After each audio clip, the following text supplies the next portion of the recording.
America was shaken up on the 24th of June 2025. Something rare and, in my opinion, forthcoming happened in New York City. A Ugandan Indian-American self-proclaimed democratic socialist won the race for mayor, against all odds, against the status quo, against money, Islamophobia, racism, and the 1%. Zoran Mamdani's landslide victory in the United States' most economically powerful city and one of the world's financial hubs shows quite clearly that, at least for New Yorkers, American people are quite fed up with the state of the country. Given the astronomical inflation since COVID alongside power grabs from the massive corporate entities and elites that essentially control our nation, it's really no surprise. For years, the left slowly but eventually replaced longtime and traditional neoliberal Democratic politicians with left-leaning advocates such as Bernie Sanders, AOC, The Squad, and Greg Kasser, just to name a few. The elections of Donald Trump and Joe Biden temporarily halted this movement, but we eventually arrived at the current reality given that neither cabinets were able to solve the economical crisis we've been facing. The Biden administration barely put in any effort to resolve skyrocketing living costs, and the Trump administration just lied about their failed attempts at resolutions to everyone's faces. While the left has been slowly purging the ranks of the Democratic Party, so have the right. We've seen a massive shift over the years in the party of elephants. Traditional Republicans such as John McCain, George W. Bush, and those alike, also known as rhinos, simply aren't tolerated anymore. The new right includes, or shall I say included, minds such as recently deceased Charlie Kirk, Candace Owens, J.D. Vance, and sadly even racist virgin Nick Fuentes. While it was necessary to break up the rightfully coined uniparty of congressional leaders who refused to allow any real change in America, there is unfortunately a pretty terrifying side effect to this shakeup: the growth of more extreme political parties and ideals. The acceptance of socialism and much worse communism are at all-time highs. On the other side, the promotion of fascism and oligarchism. People have grown tired of the old solutions and want something more, except no one has any better ideas than those tried in the past. Since the Occupy Wall Street protest against capitalism began in 2011, pollsters have occasionally asked Americans about their views of socialism and capitalism, but the subject has much deeper roots in survey history. Some of the earliest questions in the Roper, Fortune, and Gallup polls from the 1930s explored the fundamentals of the idea. When people were asked in an open-ended Gallup poll from 1949, 34% volunteered that socialism meant government ownership or control of utilities and other things, but 36% couldn't give a definition.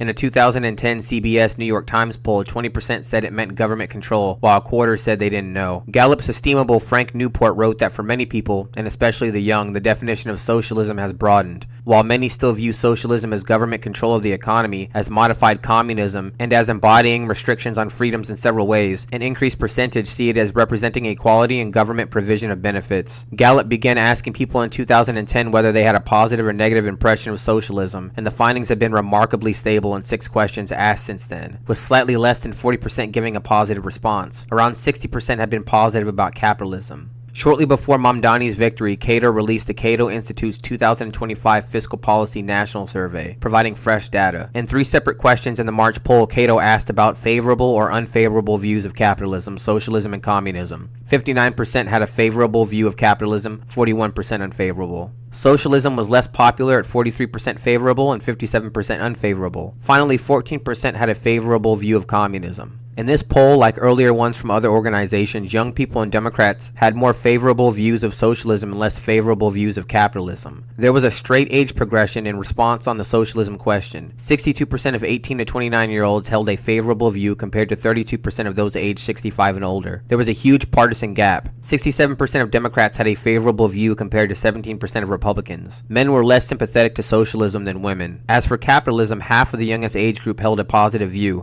but 73% of the oldest age group did. Half of Democrats were positive compared to 75% of Republicans. New York Scandinavia on the Hudson model already costs billions annually in combined state and local spending. What does that money buy? The case for American social democracy rests on the claim that if government were more generous, we would enjoy stronger economic growth, a healthier middle class, and public spaces as clean and orderly as those of major European cities. New York delivers on none of these fronts. The city is still wealthy but grows slowly. Its middle class is fleeing. Public disorder remains chronic. Though New York continues to attract a disproportionate share of talent, the quality of its public services hardly justifies the cost of living. Progressives insist that there's no reason America can't be more like Sweden. They need to confront New York's actual experience with big government. Transit, housing, labor, and healthcare benefits may likely be the social policies that best exemplify the social democratic enterprise. In these areas, New York can try harder to deliver something that approaches progressive ambitions. Between 2012 and 2023, New York City experienced a net domestic outmigration of about 670,000 middle and upper middle income households. New York is increasingly becoming a city of intergenerational poverty on one hand and intergenerational wealth on the other. New York Mag explored the latter dynamic in a February 2025 cover article. If you know someone under 50 who's living like it's the 90s, who owns their apartment, who's out every night, or who sends their kid to private nursery school and still has money left for vacation, it's safe to assume there's a baby boomer behind them. Manhattan Institute President Reihan Salam has suggested that resentment of the city of heirs dynamic helped Mamdani secure victory in this year's Democratic primary. Yet even many of Mamdani's ostensibly privileged supporters appear eager to exchange reliance on parents for reliance on government, which he pledges to expand. In the Scandinavian vision, as former Swedish Prime Minister Stefan Löfven once told a New York University audience, the welfare system must work as a trampoline. That's not an image evoked by the South Bronx, with its chronic stasis and city-leading rates of social program use. A mid-2010 study by the New York Comptroller's Office found that about one-fifth of homeless families were headed by an adult who,